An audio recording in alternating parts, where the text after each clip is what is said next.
ladies and gentlemen, members and guests. Our guests interested in standing up and telling us what their research here at the Adelaide community. Yes, okay. Of course, I'm interested in microphone. Correspondence and announcement, as you can see on the video, that we're not reflecting considerably due to the internet without even to all these workshops coming up. The sessions and things. $9 for introduction, $35 actually includes your lunch. There's some great grants. 2016 Salt Lake City Research Group is still on as far as I know, for September 11th and the 18th. And Kitchener Genealogy Fair at Kitchener Public Library and Saturday, November 5th, 2016 from 9 to 4. And the keynote speaker is Jen Baldoon of my class. And also coming up tomorrow evening, we have our 2016 Volunteer Service Awards. And we have people to be presented with awards that are written off for you. Nancy Brown, 5 years, Alan Campbell, 15 years, Sandra Carlton, 5 years, Linda Poole, 30 years, David Johnson, 5 years,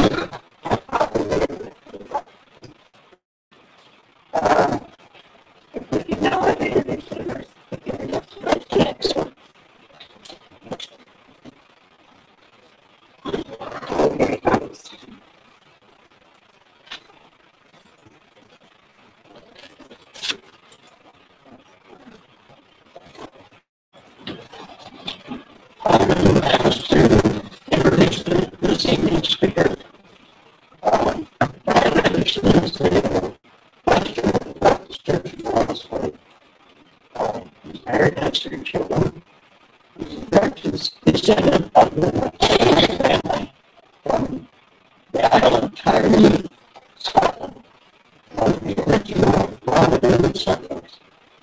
Baldoon's interest in genealogy started at an early age, but took off when the passing of some generation in his family was welcomed by an Anderson.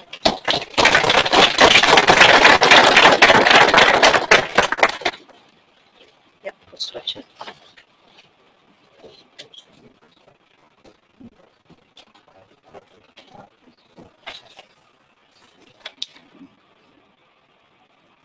Well, there are many things set up in, I don't know if they're still experiencing a mirror image or not.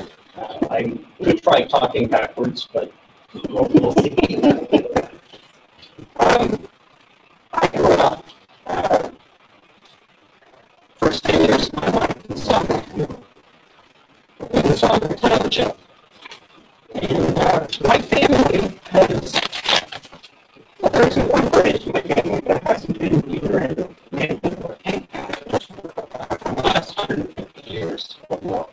And my Baldoon connections go all the way back to 1804. And I have one of those connections that go on further.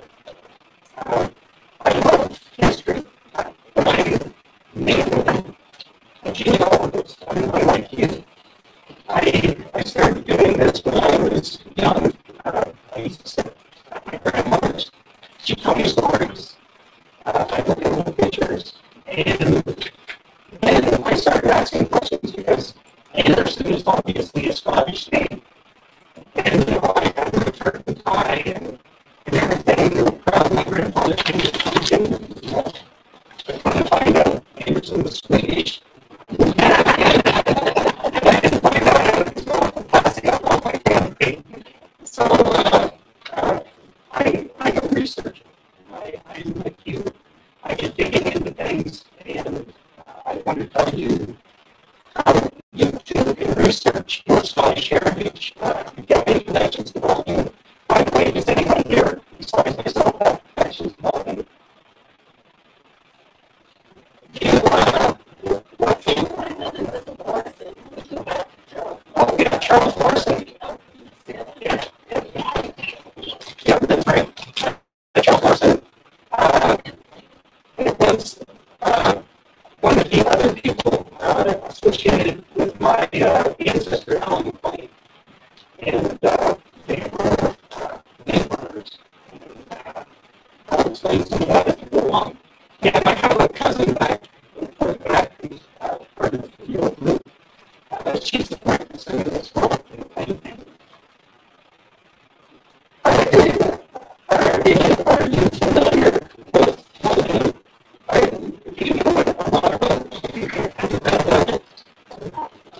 What I'd like to do is very quickly just give you a very brief history of why my ancestors came, why the Baldoon people came, and explain the conditions that they were facing that brought them to Canada, and a little bit about Selkirk. And you know, about Scottish history, the Highlands and the Islands were fiercely independent. They did not want to be under British control. They resented English authority over them, and as a result, when the opportunities came to try to strive for independence, they would seek them out. The Highland chiefs would gather their people, their clansmen, and they would enter into battle, and as a result, it is they went back to their lands, they festered for a while, and then someone else would come along and say, hey, I can bring independence, and they all charged right back in, and that was the way it went for years and years and years. Well, in 1715, there was a great rebellion, and what happened is some of the Northern Indian would also join the Scots, and they fought for this independence. They killed, and the result is they went back. Some things began to change about that time. Some people started looking at different ways of bringing economics. Some of the Highland chiefs got ousted. New people took over those territories. So in 1745 came, and the famous Battle of Oughton took place. And again, the Scots lost. The Highland chiefs lost a lot of their authority. So they were looking for new opportunities to, to get by. What do you do with the clans? All these people were just, on their property. They were loyal to you. They were charged in the battle. And all of a sudden, in some cases, they had new leaders, new chiefs that not related in any way, shape, or form to what they considered to be them. In other cases, you have Highland chiefs or dukes or earls who are now looking at new economics. Sheep were a thing now. Helping became a major industry along the coast. So, they didn't have the clans people. What they decided to do is, I'm going to Karen's going to get into it. I'm going to skip ahead a few slides. Slides, that's this one. Entirely where my ancestors were from. The land had been taken over basically by Jakarta into Canada. Tyree, and some of the other isles were originally McLean property. The Highland chief from McLean, who had his base of operations in full, ran the territory. He was kicked out. The Duke of Argyll, he had took over, and he was interested in basically controlling his population.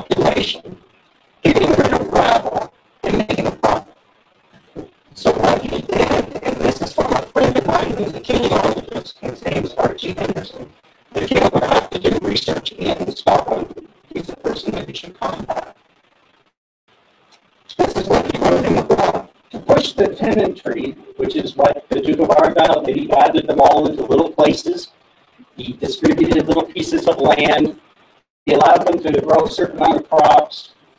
So here's what Archie put. To push the tenantry into this new method of subsistence farming, crops, or little patches of land farming, were quite deliberately made to stop for any inhabitant to be able to support a family from the agricultural methods alone.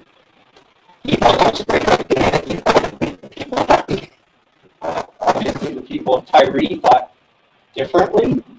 And so Archie pushed the inhabitants of Tyree did not initially take to crofting as the Duke would. In fact, in 1803, McLean happened to meet him, and he ends up with a copy of the early Selkirk's immigration plans. And so a bunch of the people from Tyree want to put it off the island as they're starving. They're in a situation they're not making any money. The only crop that they were good at was barley. And what they did with that barley was to distill and make whiskey. And if you go to the next slide, you can find out you like that idea. And some of you can't read this. But he determined that he would boot every 10th person who had a still off the island. Well, in 1801, he sends out his taxman, and basically every 10th person had a still.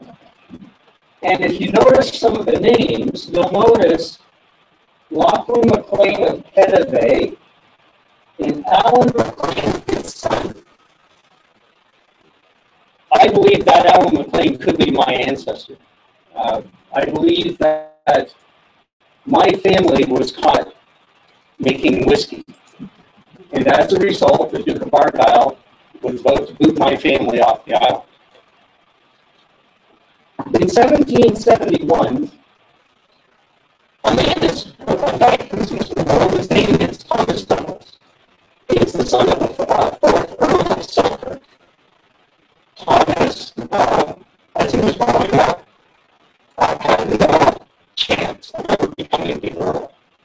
So he got to know a number of people. Some of you are familiar with Sir Walter Scott, people like that. He also knew the Robbie Burns. He had connections. And Thomas Douglas, in going to college and all the things that he did, about this thinking that things are like we're supposed to be taking care of the people. And so he said, Jimmy took care of the islands and the islands, and what he discovered was just horrible. He determined after that he would come up with some health.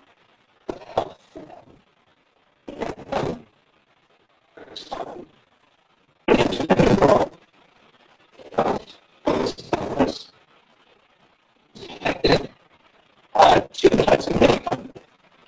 So when he decides to send people over here, he's also considering the Hudson Bay Company, which is where Red River will, if you're familiar with Red River, some of it is the nature impact of that. Selkirk, basically, in 1799, Impossible happened. He was the second son of the Earl of Selkirk. That meant one of his male siblings had to die. And think what happened. All of his male siblings died.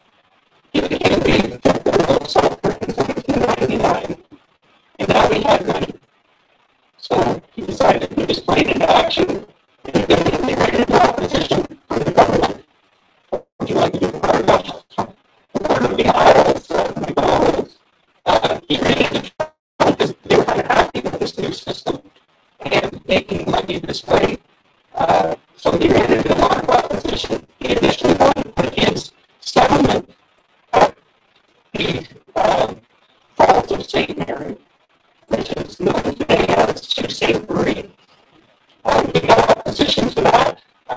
He eventually had to change his mind.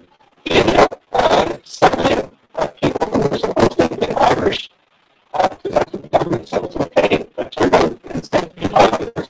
In Belfast, Prince Edward Island, in 1803, that was his first settlement. By the way, that was a amazing success compared to the other two. If you went down to Wallaceburg, you will not find too many monuments to the Baldoon Settlement. In fact, you'll find fields and not one flat. So that's a lot of you want to know. So here you have Selkirk wanting to put people into Upper Canada. He was determined that these people needed to be Gaelic speaking. They didn't have basically a foreign language to the Americans. He was concerned about the Americans. He was really to Britain. And so what he determined was that the Gaelic speaking, and he determined also the place that he so, which was near the United States, which was home, to create a Scottish community of Gaelic speaking people who were local to Scotland in an area near the United States as a buffer. So he chose, finally, in 1803, he finally had a 100% settlement over Township, and in 1804, as late as 1804, he finally chose the patch of land just south into the west, south of Wallaceburg, to become his settlement of Baldoon. Baldoon was named after his homeland, his place in I can't say that. If you can say it, Shire. So that's great. Oh, there you go. And he finally he made it up to that. And now it's time to gather families and move on to some things.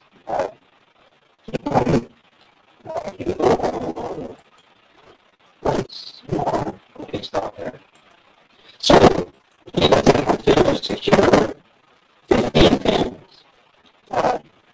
These 15 families, each other's from the first of the pool. So if you have Baldoon descendant, you are probably descendant from a very poor family. You were descended from crofters. Some of them were heavy soldiers. Some of them had been shipbuilders, like the McDougalls. Some of them were tailors, but you were very poor. You were on a crop somewhere. And so he chose these 15 families. And they set out, initially they had a vegetable warning. They were destined originally to go to Prince Edward Island. When they set out, we don't know exactly where this happened. Selkirk was involved, by the way, an island on the west coast. It set out from there. Somehow, Napoleon had begun this little piracy around there, and because of the fear, they ended up at St. Mary's Isle. And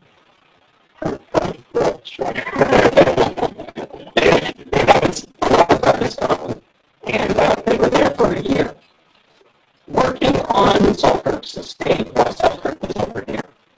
And Selkirk was in Belfast. He was traveling around. He went to New York. He ended up having Baldoon. So land, it looked fantastic.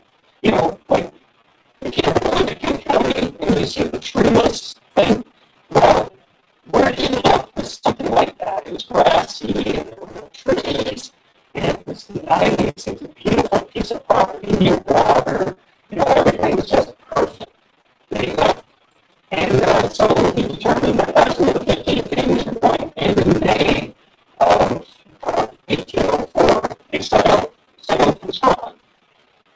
Now, as a genealogist, I want to know what happened to my ancestors. I'm not able to find them all luckily, unfortunately. They found in Alexander McDonald's papers, they found that as a journalist, but it's not the list of the left Scotland. This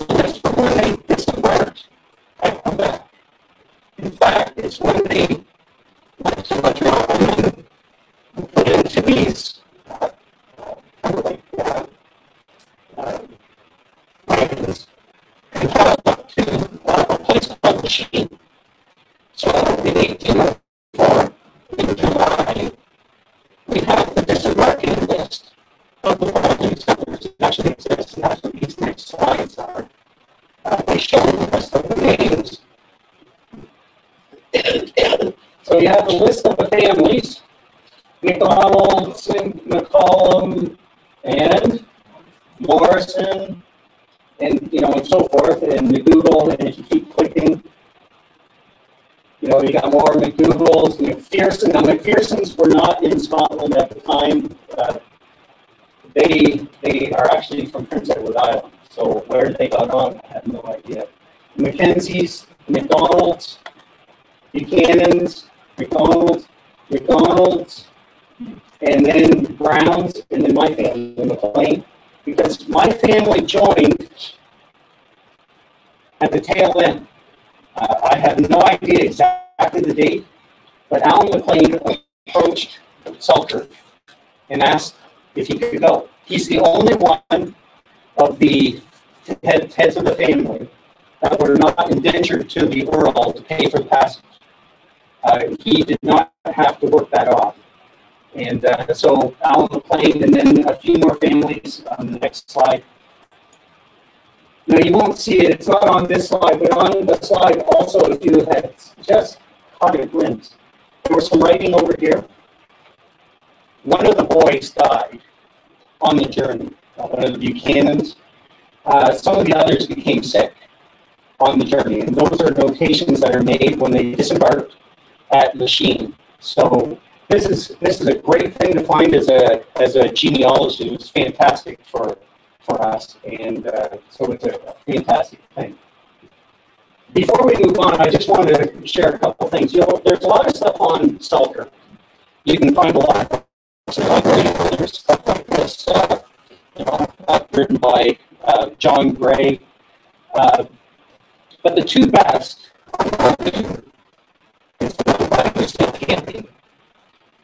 She is a fantastic researcher. She has done an excellent job. And so, if you aren't familiar with any of the Steel Camping's books, the Silver Chief is probably the most important one in relationship to Baldoon. And that was written by my cousin, Doug Mackenzie. He doesn't descend from Baldoon. But he discussed his thesis at the University of Western Ontario years ago. He was a professor there. And it's just entitled Baldoon. This one's online. You can find it online in libraries. And so that was online. If you want to move to the slide. So here's the Selkirk also. You can find yourself, and this is why I genealogist, I find stuff. You can find this at heritagecanadiana.ca. You can look for this yourself. There's a lot of historical records on Heritage Canada. A lot of the archive records have been put on there. And I gave you a list. Some of these links are on there, so you can always do this yourself. But the list of the settlers is on there, and I did some searching. And I found the list, so if you want to click through, and no one can see it, except the people online who can see it backwards.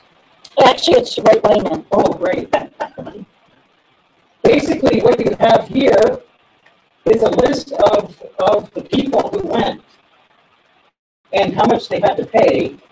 Some sort of account book that Selkirk kept. These are his notes. And so you have Selkirk's papers. In Selkirk's papers, just for the Morrison family, there's Charles Morrison right there. And then what he paid and freight and all these things are on there.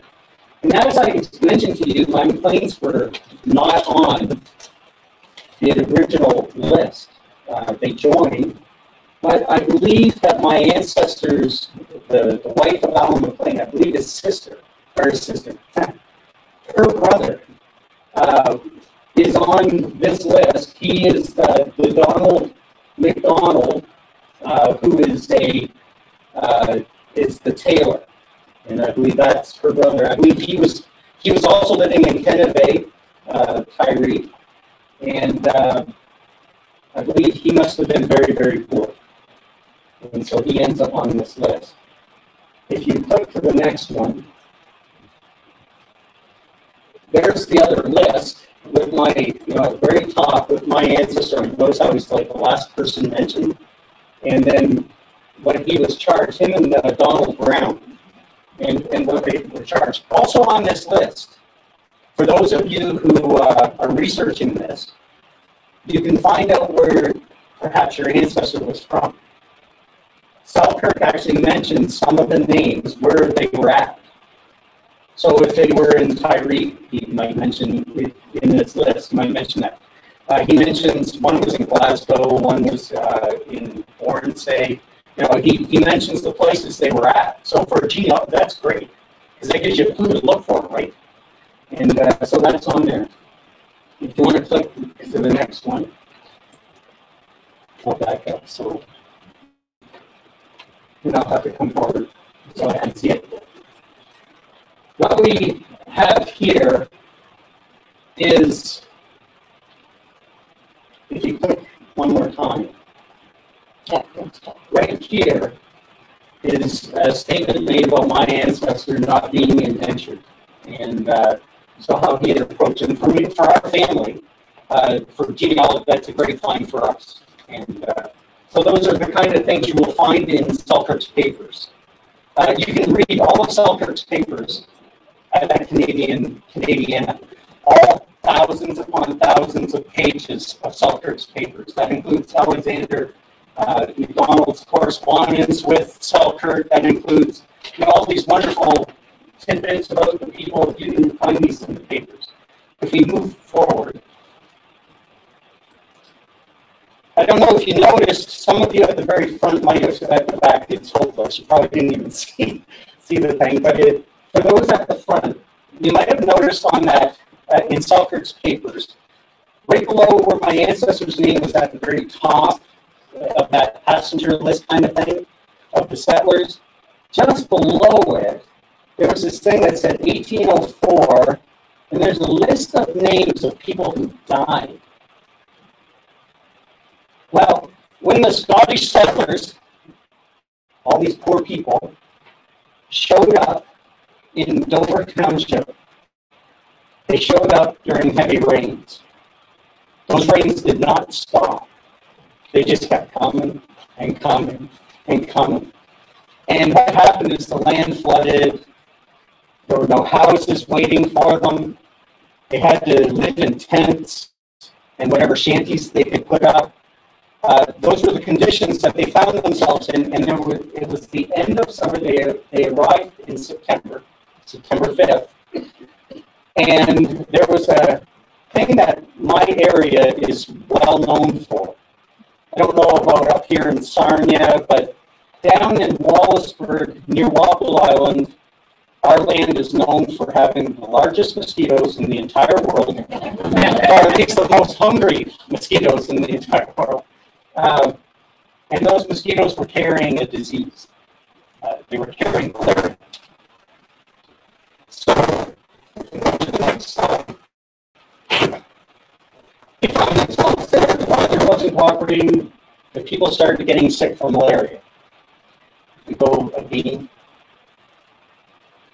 This is that list. This is as soon as they arrive, within a couple months of them arriving, all these people are dead from malaria. 16 people are going to die within the first year and a bit from malaria. From the 15 families of just over 100 people, they were down almost to 80, just like that.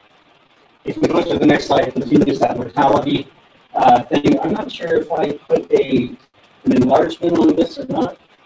No, I didn't. Yeah. When you come to here, it says, this is Alexander McDonald. Now, I need to tell you very quickly about Alexander McDonald. Besides the malaria in the swamp, Alexander McDonald's the other reason Baldoon failed. He was a poor manager. He was a horrible manager. He could not manage the site. And was an absentee manager. He was the sheriff of the home district in that control room, basically. He had most interest right that way. He had no interest in anything down this way. But he kept making some money off of, just these things. He always looking ahead. So he probably wasn't there when everybody was dying. He shows up often too late. He finds out afterwards. At one point, he does arrive because they're all sick. And he does do something about it. But usually he doesn't. If anyone can be blamed for the fall of Baldoon, it will be this man. In all the books, that's how they write. He's the main reason. Now I blame the mosquitoes for responding this way. But he would be blamed. This is what we are. And it's only that blame has suffered much. In my letter for sandwich, I announced the death of Mr. William Burns and Mrs. Johnson, and I have more people fast information about the death of the following persons.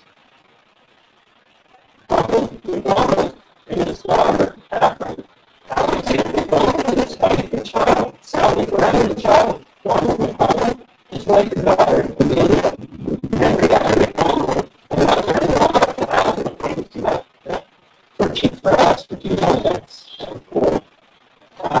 She died. She just got there and died. And Peter McDonald said McDonald thinks about Johnson, the shepherd's youngest daughter, and John Stewart's at home school. The worship went for land in Europe. So all these people are dying. It's just some more people who died. And so there's this high mortality rate. If you are a Scottish person, you just come over to Canada to get things going. You know what happened there? These people also been through stuff that would make your worst nightmare look like wondrous things when they were in Scotland. Because they did not leave. They remained. But again, this is the largely development of the one. So, my conditions were at papers. But you can search on the date, and by the way, for Baldoon, you can search this on the database at the archives. The archives, for some reason, plugged in the names of these people and made the connections to the various files. So if you plug in Charles Morrison into a database of immigrants before 1865 in the National Archives database, you will, in the immigration section, you will find Charles Morrison and references to him at this Canadian site. So that should help you. So if you plug into the conditions for that, you probably not get on. So they ended up being removed in 1805. This is 1 year later. So hang on one second again. They got moved to Sandwich, which is down in Essex County. And the higher house thinking they had enough. In fact, one of my other ancestors returned. Was probably there picking niches. And it was like they all left. They were from Chatham area. And so they had Baldoon Settlement. Actually, be able to work with you and see all this. So it's talking about families being sick, and this is now 1805. And he's writing his worship. And he says, Alan McLean, Donald Taylor, and the left. And then he says this, Eloise, Alan McLean is the only one who's able to move forward. That's it. They're all that sick. So all the settlers are just like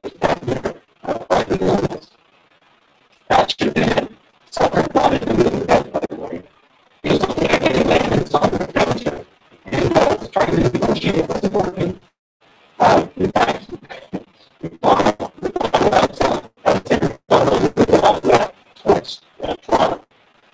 along the Grand River somewhere, the Lake Erie. Over the Toronto where he could, we got made and come down. But I was working on it, so I think they would leave. We can find out more. And then I went up this on the same place. Okay. So they moved away. Yeah, they moved away. So we keep moving. These are the comments that are being made. What is that? We need to remove the people. Only one, we'll go through that. Okay, able to work. Okay, so click again. And of the hired men, if you click one more time, there's not many left. If you click again, they're sick. Keep clicking. Sick, taken ill, died.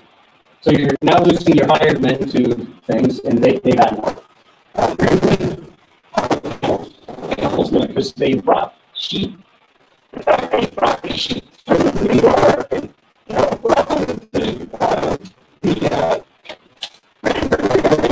sorts of sheep. They had thousands of sheep. So the sheep had the horses and the cattle and all that they had. It was still good. Hired men. Hired men. Descendants. They have the sheep. They got scat. Scat is still today considered very nothing for sheep. There's actually longer in Britain. And it's a light. I think it's on the and it's they were being killed by wolves if you look again. Another time, wolves actually coming and puckering around the sheep. Rattlesnakes. You ever want to reference the fact that this area had rattlesnakes? Rattlesnakes have killed some of the sheep. Horses. Horses are being devoured by flies. Some are drowned. How crops. Parched.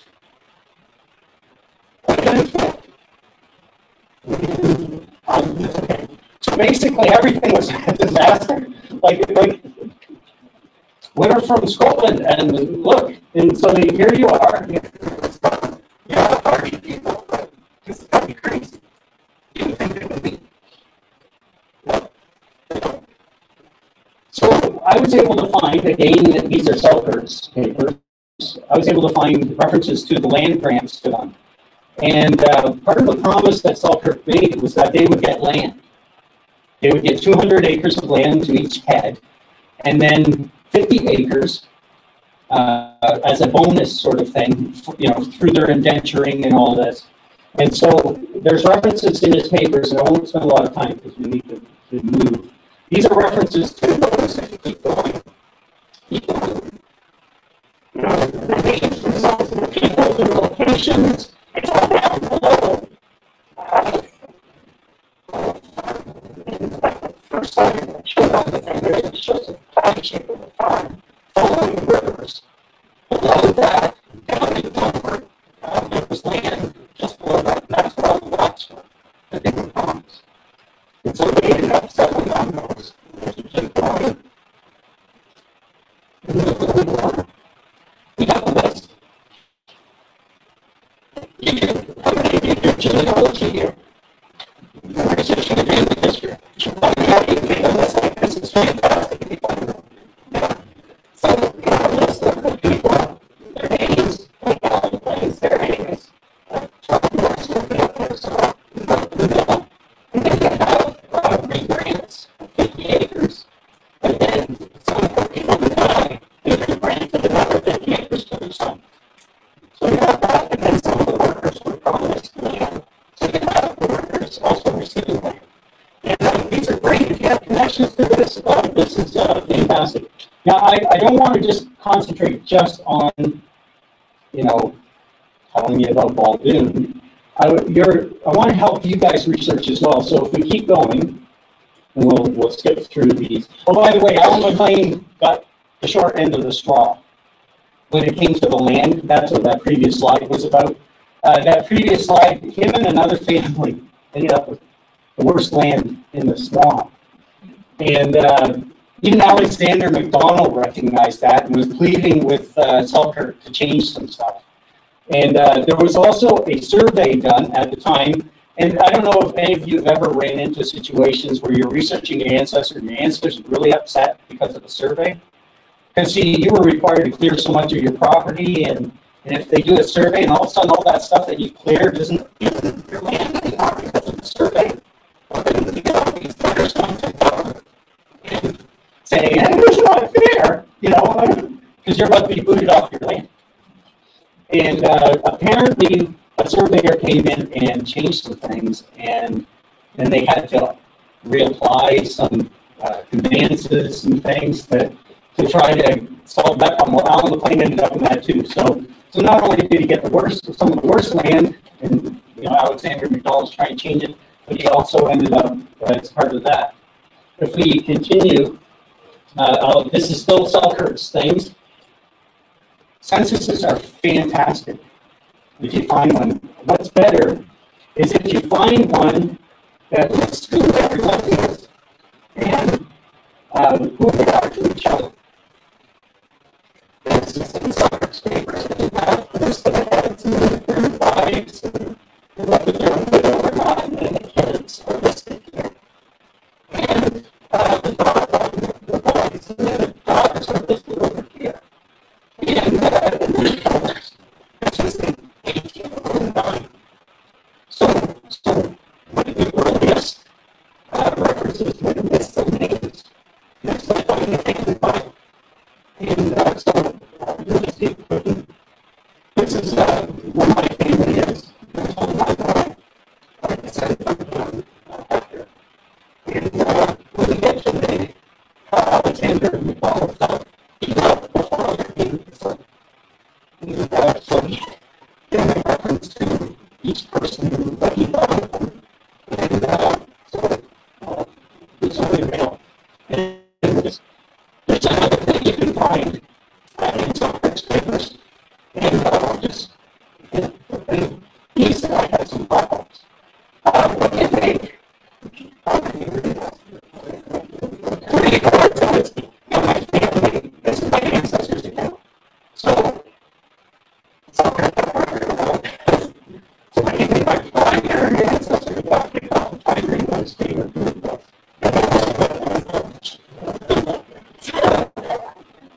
But he also basically thought about the thing. So okay. He was eating potatoes,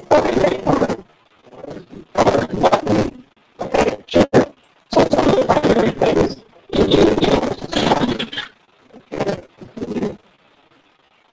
flour and yes,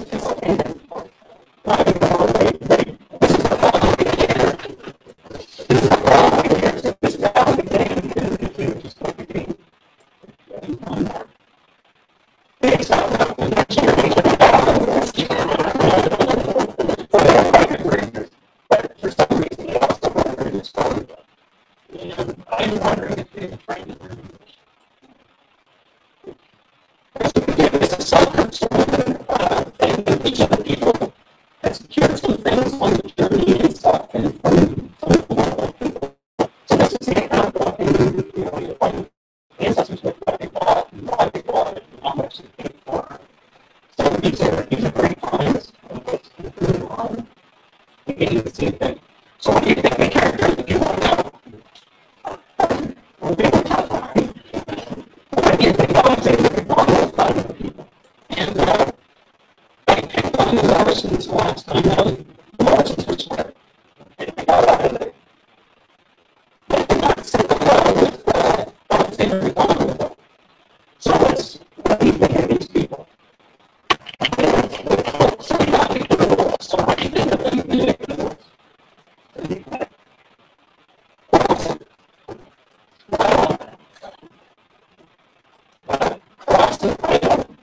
this fellow. Okay, so you're going to have these people who are drunk, or also, whatever. Let's keep on, let's put it this way.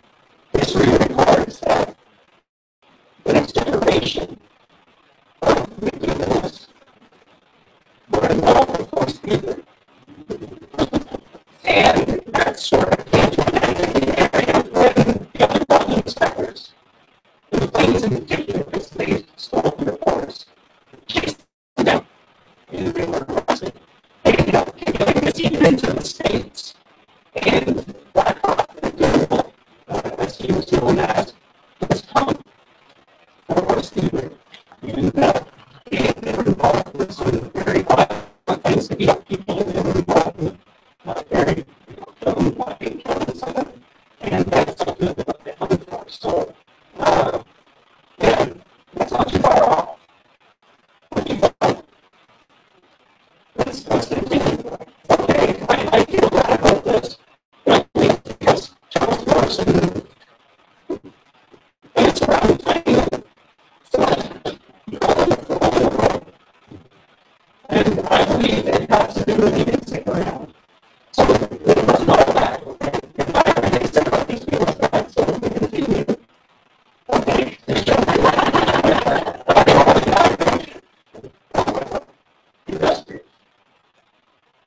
Very good. So not everything was bad. Just some things. And like I said, my ancestors started being referred to him as Michael.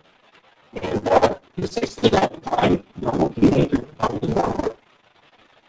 Now, how many of you are familiar with the National Archives website? How many of you have used it to look at petitions? They have a section, and this takes you to the section. So if you, on your sheet, if you type these things out, I wish I could give you the right off the sheet, but if you type this out, what this will bring you to is technology to this also main page. And in there you will find our Canada land petitions database. There's also the other Canada land petitions digital forms, which is actually wonderful. It's all online. Which often shoot you over, especially the summary books, shoot you over the Canadian. So you have to go to Canadian and look it up. However, you can look up petitions for your ancestors if they're early enough. The National Archives online. Providing families also petition. Petition. There are scats of petitions here. I've got a few examples up here. There's two that are important because they report the heads of the family. And that's the third one of the petition, so if you just want to show the example, these are what petitions look like. And I didn't put all the petition on there last time I ran this through. I had petitions and so there's not a lot on here this time, so give it one more time. These are early on petitions. That person was 1803. This is 1806. Again, one more time. Okay, once more. Here's the list of ones. So these are the heads of families, and if you're doing research, wonderful, fine. Again, there's a second investigated again. And again, and it actually says, so someone's died now, actually, you can't find very much to look in. So petitions are going to die. So if you have an ancestor that's in the West or early on in Canada, especially around the early 1800s, late 1700s, do this, go on to the petitions. In fact, on the National Archives site, it's fantastic. If you can just look for any, so you can keep on into these petitions, they actually petition themselves. And so this is an example of one ancestor actually playing the son of Allen, playing doing the petition. So he petitioned for land. And so this would be his petition. He petitioned for land outside of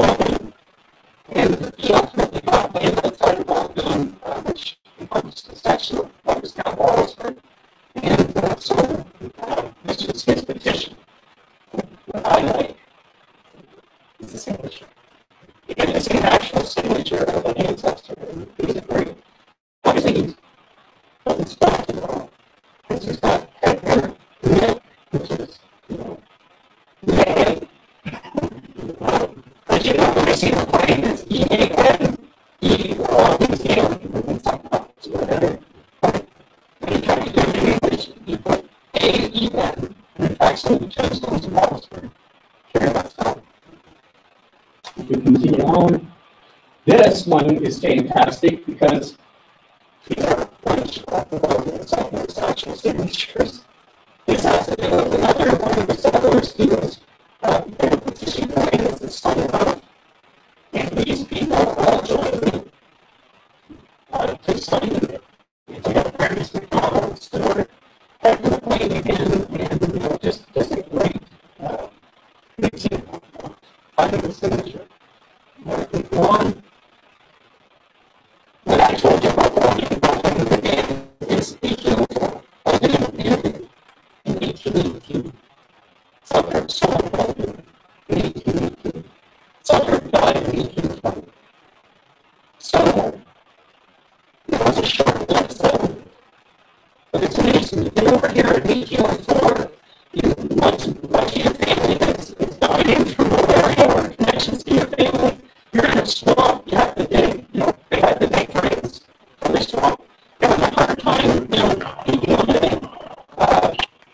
But it was obviously better than the swamp because they won't send the letter to family members trying to get it out over you. Say no letter full of it. They hated the family.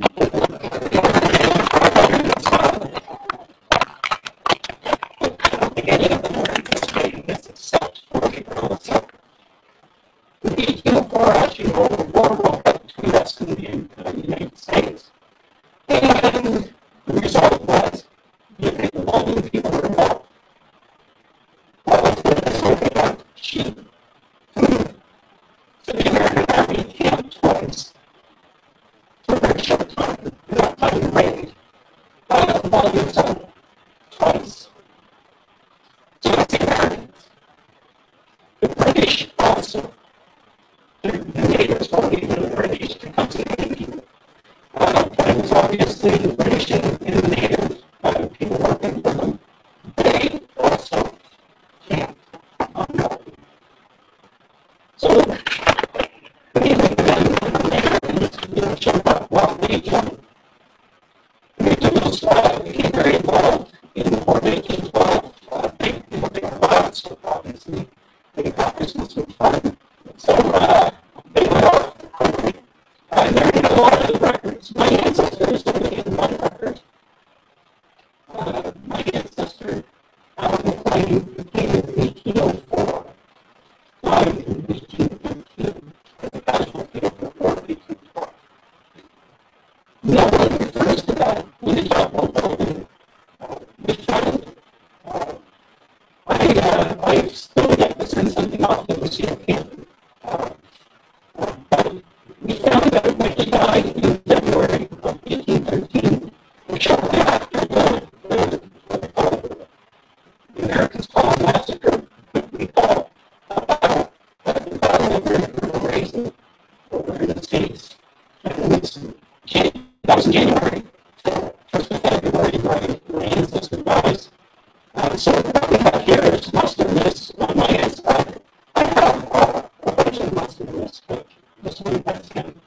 And so he's in the muster list. So this was a muster list.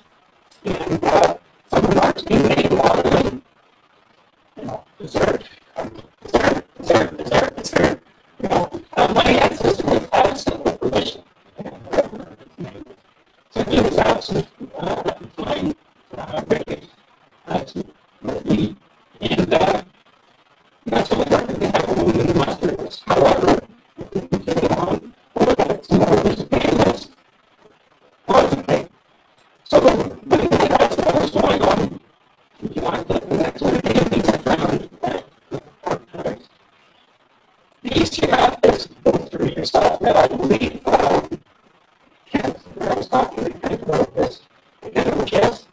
they said something about the descendant. Yes.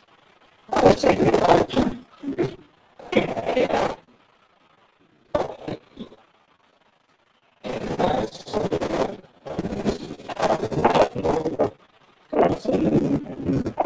Names and these conditions and the people in the world and the people very well. Because the real ground is the benefit for service law. They don't use proper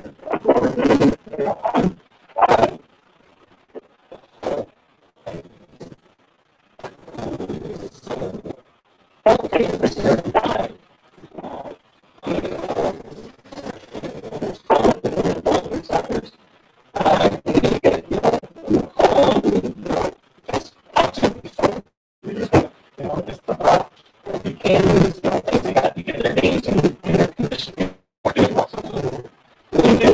For service and otherwise missing. My ancestors find against this. We can find them. I'm looking for them. We can find them. So, as we continue on, we visit Papers. So, we have a Papers. We keep going. I found a graphic in the records. And this is the Widows list. If you look down here, it says Marion Plain. It says Marion Plain. Husband is in the service on the private casualty. First of February 1813. That's where we found the name. And that's all I could find in the records. So I sort of came up and I didn't know where to look. Well, when we find it, the database was released by the National Archives. And the database has in it on the plane. And so I sent away $20 plus. I sent away 4 copies, digital copies of the records. They sent me over 100 pages. So what you're going to see now is what we found, or what I found. This is the widow's pension as it's being paid out. And you'll see there, they're supposed to sign it out. I think she had to turn this on because every document that exists for her, she is next. So she couldn't sign. But this sheet that she goes over here, this is the widow's pension and what she was getting, what she was receiving. She did receive it right away. It took some time to get it. And she was put on the list. And every year she had to testify. She was truly a widow of a man who died in the service. And there's one. It's 1828. This is his neighbor testifying. And I'll skip to the next one. He says, Dr. Williams received. This one is important. The other one comes up. I found this is what we've been looking for. And we find out we got a hero. Everything that we got is a casualty. Cannon fire, sniper attack, arrow in the chest, we got slip on that.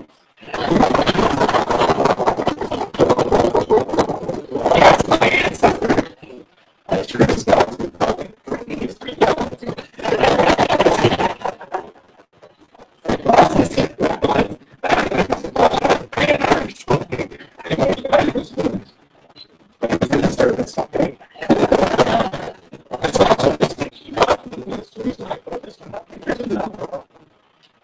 This one is important because this is 1846. Marion claims so long we thought she had long died, but she was at least alive in 1846. So we got a date roughly when she died. Because after this is in the record. This is the last one that we got. Was one the original. Hector was his son. So Alan was a father. He was born around 1770 in Oughton, Canada. And Hector was born in Canada Christmas Day, 1794-95, depending on which you read, this tombstone or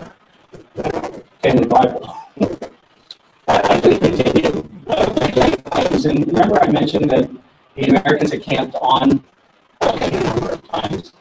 These are also found in the archive.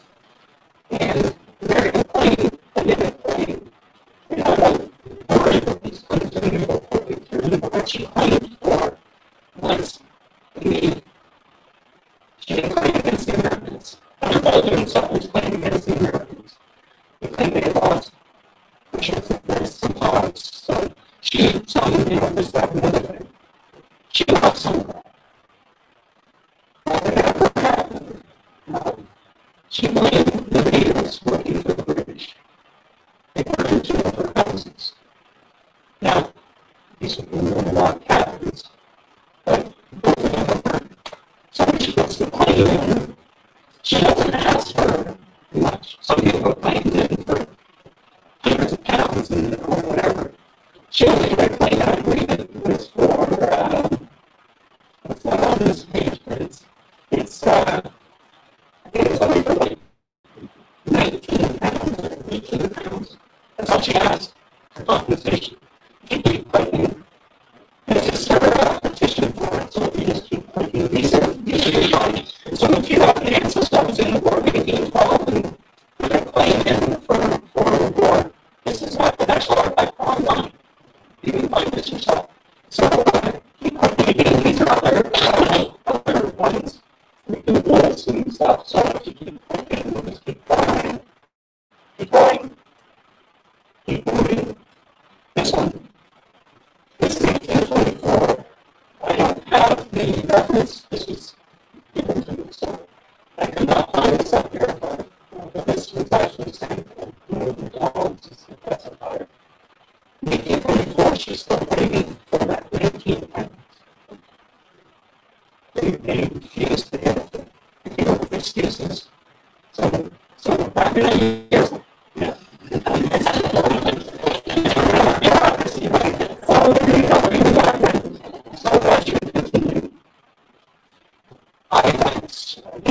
This is a good lesson for all genealogists. I once sat down, had a microfilm in front of me, and I transcribed these censuses of Baldoon to go from 1819 all the way up to 1824.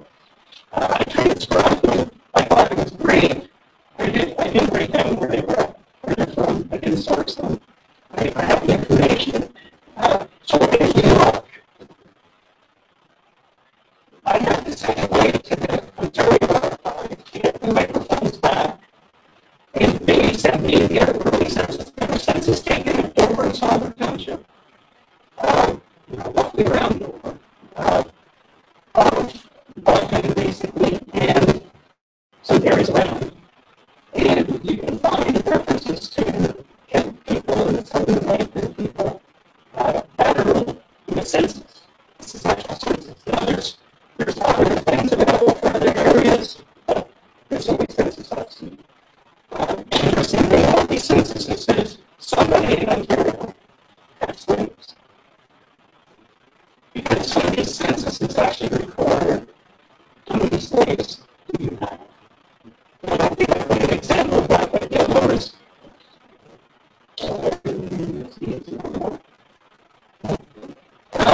And the first one they was male, that's got nothing to female, and whatever. And a couple of this one. So you got man, woman, boy, girl, male, female.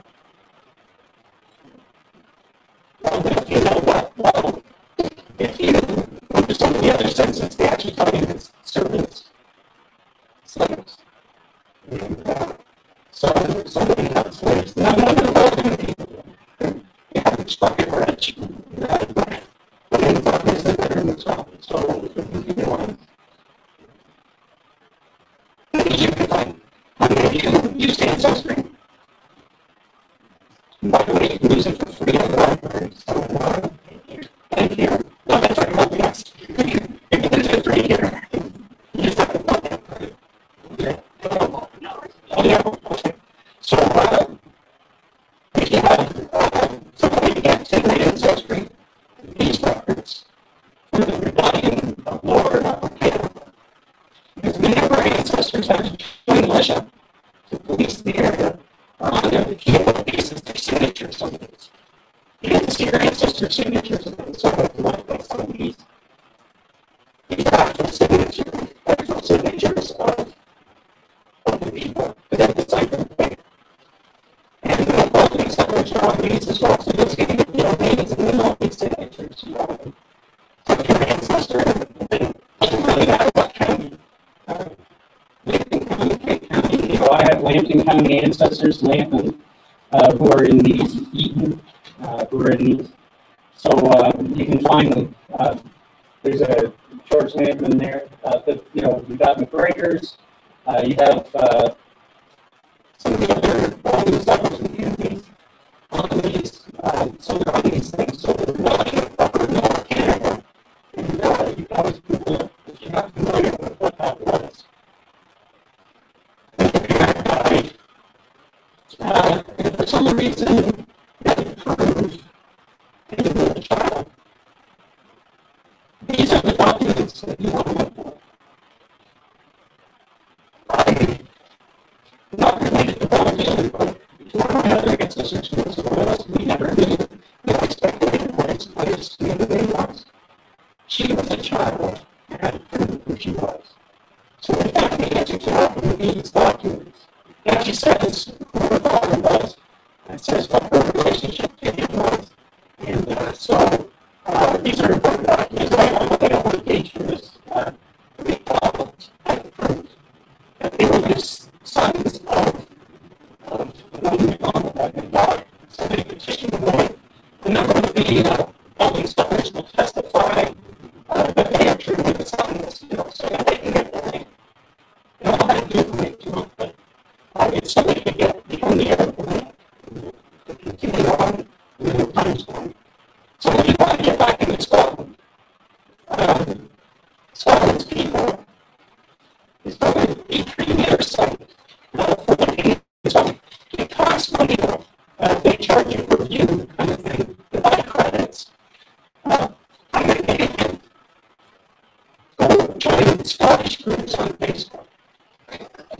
Join some lists for Scottish things, like Group Web and things like that. Join these things.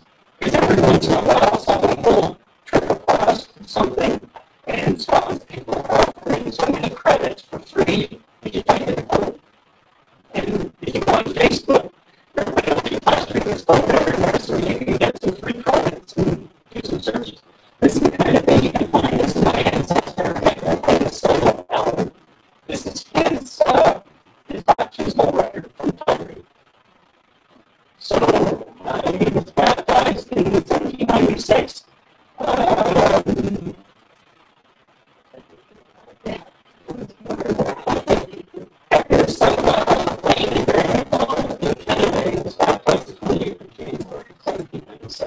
So these are great finds. They can help you push back. We can put through this couple. I found out that Alan and Mary had more kids that died and made the trip. And this is one of theirs. I think there's another one. And then there's another one. This is one of the two Marys. So the first one before was a Mary that died. This one's a Mary that died. This one was on the trip. And somebody can find various names like that. You might want to find. And this is speculation. Lee Baldoon was the son of Oughton, who claimed there's the deal with That's very weird. But that's just what you can find. For the researching about the Isle of Tyree, the site you have to look at is the next one. It's called TyreeGenealogy.com. It's provided by Baldoon Casualty. They have here described the 1776 census, the 1779 census. They transcribed the baptismal records, marriage records. They transcribed all this thing. And there's researchers posting stuff all the time, checklists, and finding tombstones over in Canada or in Australia. They put them on this is a site you have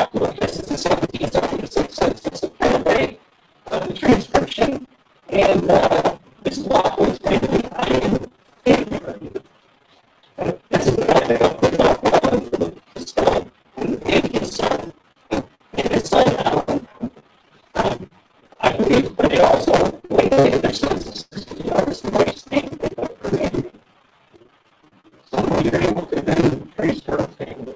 But again, the 1790 or 1779 census is the only drawback to the candidate issue. She's really unwelcome walked away.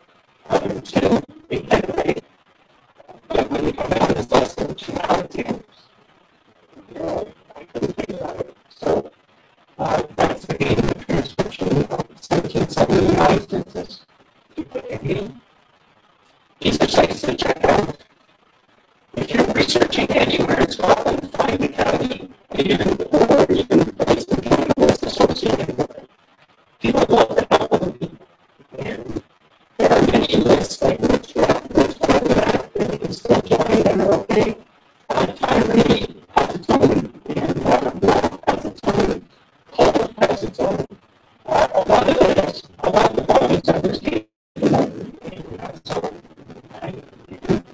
There, joining this, and pennies, there's also Facebook site. And one site that is a general site that every genealogist needs to have read, besides safety stats, is called genealogy. Lorraine Massey, Lorraine Schultz Massey, she is a preeminent researcher, and she has this site free to download and free to use. She does a blog. Make sure you go to Ontario research. And even some American research, make sure you use that site. She has passenger lists and has links to them, so we have connections outside. You can get some of the passenger lists, transcriptions of these talk. That's another site. One more, I believe. Get on the Facebook pages. Tyree has a page, it's called Tyree Ancestral. And anybody may have a page, there's also Tyree Memories. Their Facebook pages, we can go on researching. There's professional geologists you can hire, one like Archie Henderson. He is some person who can actually hire to do research in Scotland for you. I've never hired them. I have seen some of these Facebook videos. He did that whole thing. I read him. He is going through a lot of the early records from Tyree, and he's actually transcribing like the church sessions and things like that, like the church documents. So maybe next week or so. There's a lot more I can say about Baldoon. There's some really exciting things. So if you might be familiar with Baldoon history, it would take me a while to explain it. We don't have time to go out. So if Baldoon history centers are really Macdonald family, there's a family going on between two Scottish families. It might be very relatives. Like I said, Alan's wife is a Macdonald. Macdonald, who was one of the Baldoon settlers, was living near them in Canada. So they actually might be related, might be brother and sister. Anyway, Mr. Donald and Macdonald's son, John, seemed to got into an argument somehow over land with the king, who was one of the families. And then all these mysterious things start to happen. And it's a very short read. It's also on the internet. You can find it. It's really short. They have things floating around the house. They fired into the house. Fires starting spontaneously. They go and do things. Stuff like that. It's all this superstition. I don't know. They find too much whiskey, and then all this happens. But anyway, it's obviously supernatural kind of stuff that they want to portray. They don't want to see a witch. The witch tells them that they got to shoot the witch. And so basically they shoot news. They have to shoot this news, black news. Anyway, next thing you know, there's the cannon in the cast and whatever. That's the mystery. And they get the last meeting things going into the whole family. So this stuff is in papers all over the place. And you can look at all the papers and find a reference to it.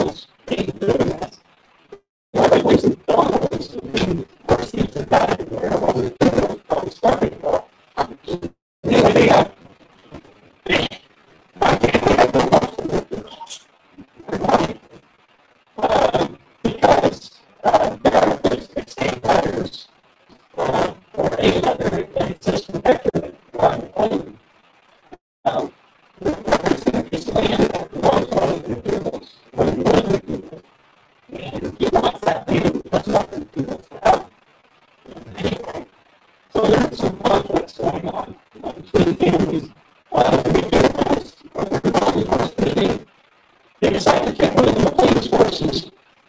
That was bad news.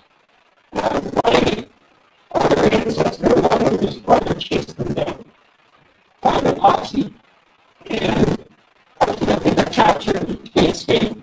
There's all sorts of stuff going on. And we can learn another exciting thing. Descendants. Anyway, that's Baldoon.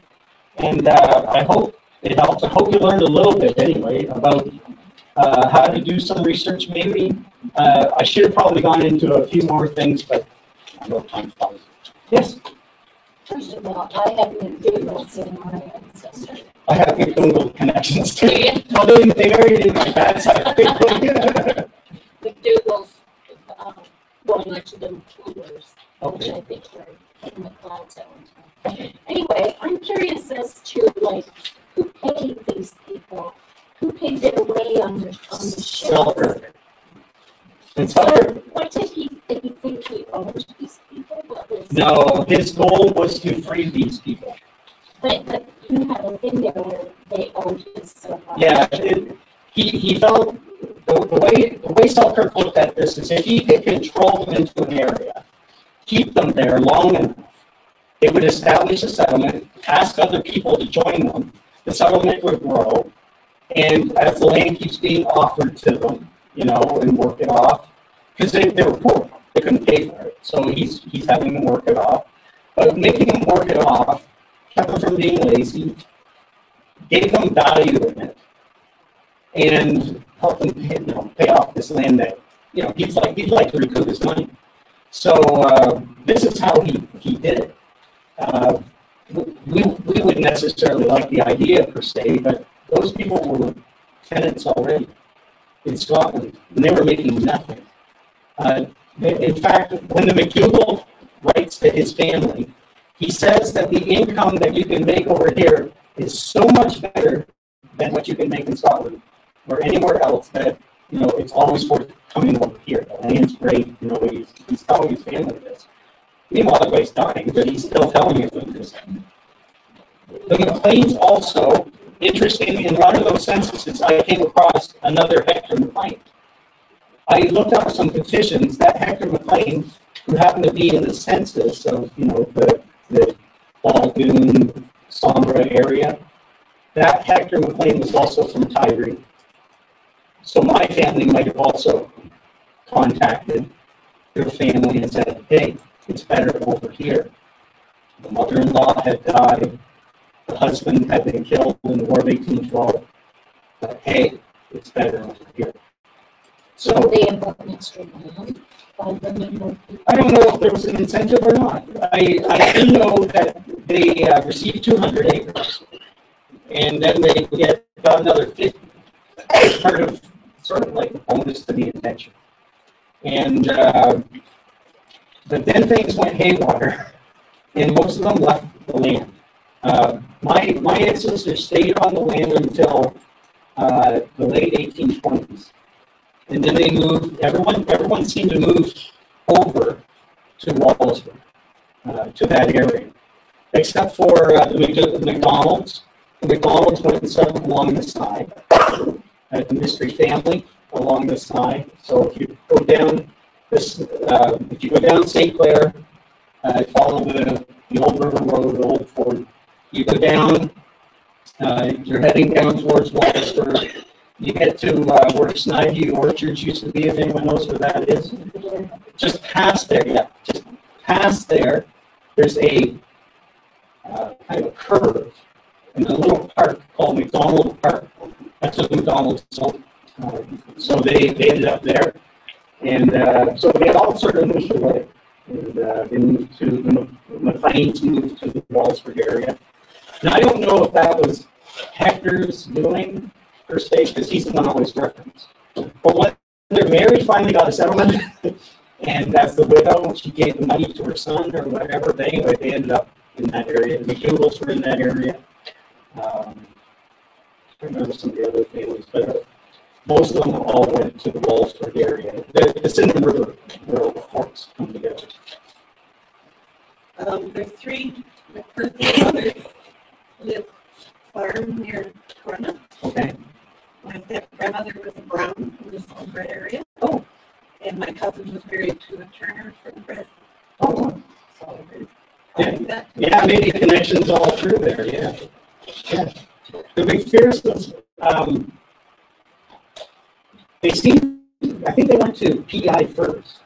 And they were in kind of like, they put the bait out there, so I put some bait out there, come work for me down in this, and I'll give you some land, So I think that's how they ended up as part of the group.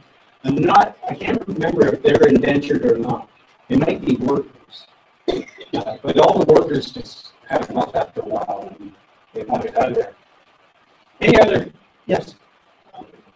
When I was up in Ottawa, this was a year or two ago, we go up a couple times a year, and up in the archives in the library, there was 3 huge books like this size, and they're this thick, and you can only carry one at a time. They're very heavy. And it's the history of the McDonald families, and anybody that married into those families, their family tree is in it. So there's like 100 or so family trees in these books, 3 books.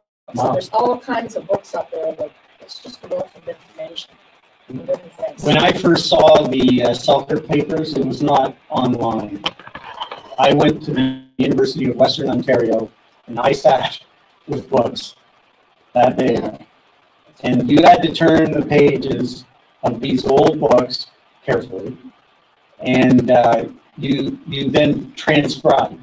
You can copy them. Back then, there were no digital cameras. I guess you could use a Polaroid, but it was those kind of books, those really big, thick books, and those were what the Selkirk Papers are in. So when they did these copies, these digital copies, that was like the ultimate bonus. Because if you have Red River connections, I believe most of the pages are for you. If you have Belfast, yeah, you got some. Baldoon has a fair number, but it's all negative. But Red River, like I'm sure there are thousands on thousands of pages. There are over 1,000 pages on each reel. So, and these are letters he wrote. People wrote him. At the beginning, there was this little map on the first page that you saw. That map is something he drew. Other people also drew maps, but he drew maps he drew pictures. He made reference to anyone that he met when he was in New York. He approached one of my other ancestors, who was living in New York, Joshua Leach, to ask him whether he could give him a price on building houses. This is in Canada. Yeah. Right. Well, all these documents are there. But he was in New York, Toronto, for a while. He met the settlers himself at Queenston. Yeah, that area. And then he put them up at Fort Erie. When the journey was broken up, when they left Lachine, they came down, went through the lakes. They stopped at Queenston. They stopped at Wallaceburg, and then they came up Lake St. Clair, and so they kind of went through all of those lakes to kind of get around. But those references are all in the papers. I kind of sped through some information and I apologize. I got too much, and I still got to whittle it down. But hopefully it helps. Put that back on. It's the very first slide. So that we can show us You can where actually- it is. Yeah. You can actually, if you can go to the first slide somehow. I'll get it. I was also going to mention that there's a lot of books from all over the province. Like all the provinces on the and also the last time I was up there, I got a petition for pension of my husband's great-great-grandfather. This was back in the 1800s. And he was Scottish, but he was studying English second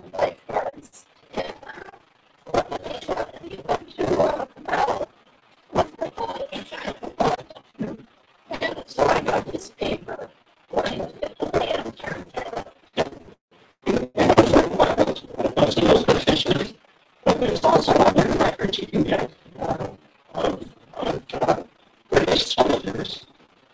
There are records that get British soldiers. Sorry, excellent.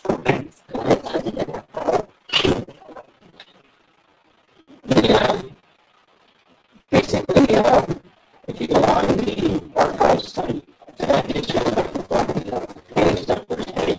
Sorry, so small. You can take this with Google Maps, by the way, and you can just say,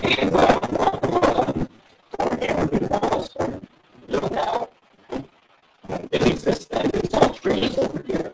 It's all tree country. It's just a small area.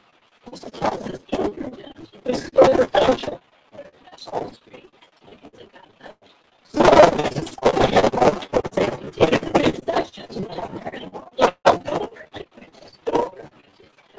Okay, so Chatham Township is over here. Dover is over here. And Shawnee is Township, which became Chatham, is basically up here. So you're running at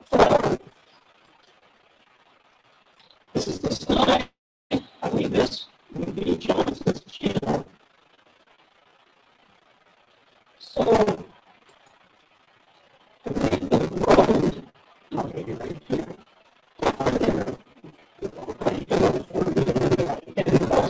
And I saw right here.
She's got the concessions in the numbers. So if you take this map and then take that Google Maps, heritage line, and there's one of the settlers on there. That's where the settlers were from. I believe my ancestors was somewhere here in the valley.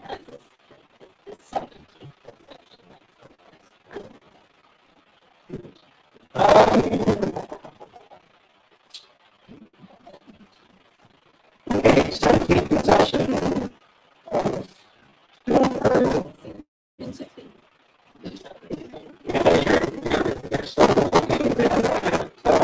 Just below where some of the settlers were. And then the other settlers were looking below that. And there are lots of land. So, like I said, Silver Chief, you can make this over the order. You can set up some museums. What's the title of that land? Here's what's on this thing.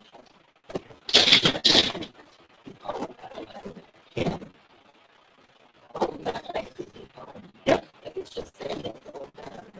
Yeah, well, I think that's one of the reasons they see it. I mean, like, there's a this is flashy and nice fertile.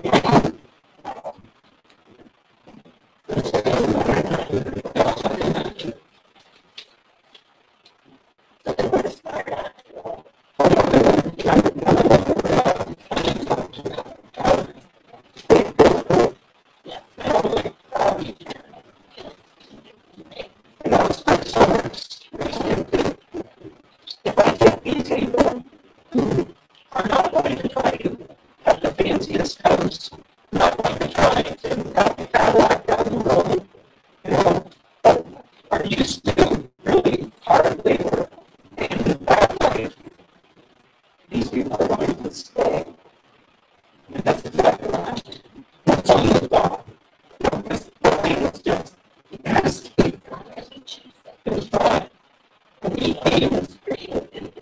You receive grants, you receive grants, yeah, it was dry and heating. It's just a few months before. If the water was at its lowest, when the settlers came, the water achieved its highest height, and it stayed that way for 30 years. So, yeah, it became very high. Yeah, I was in Ireland and Scotland. I learned that the water comes in 20 different forms.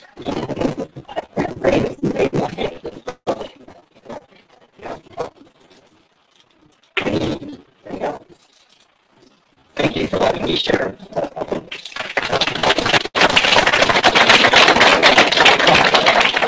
And I would like to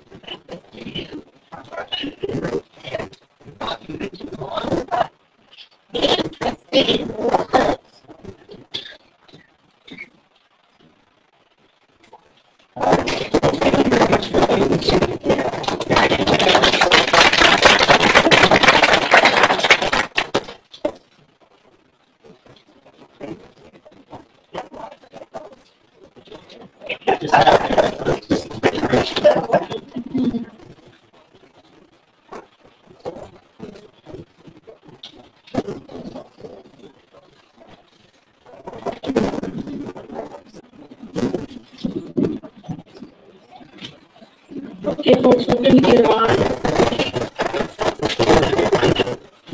Post it up here.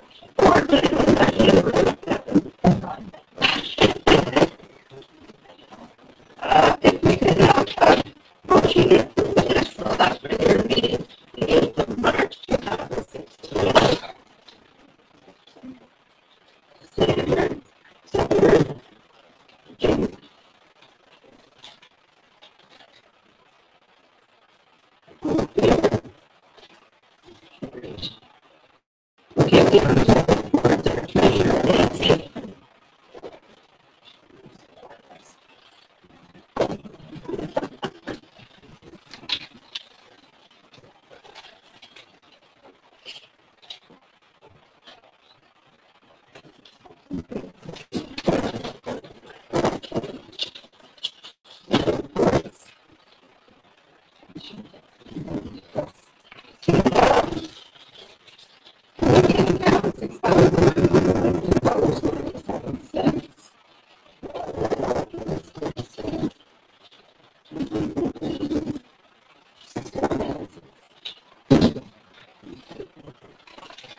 Lots of people signing up for workshops. I keep doing it.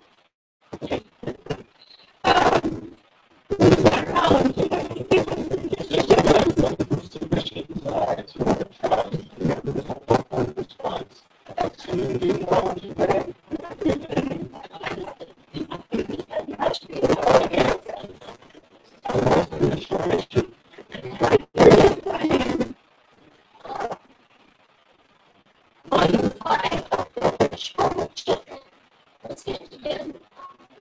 So research one that I got recently was and Selkirk Papers, and the other name they wanted was one that nobody had to get it on his sites. That's the first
sheets, yeah, sheets.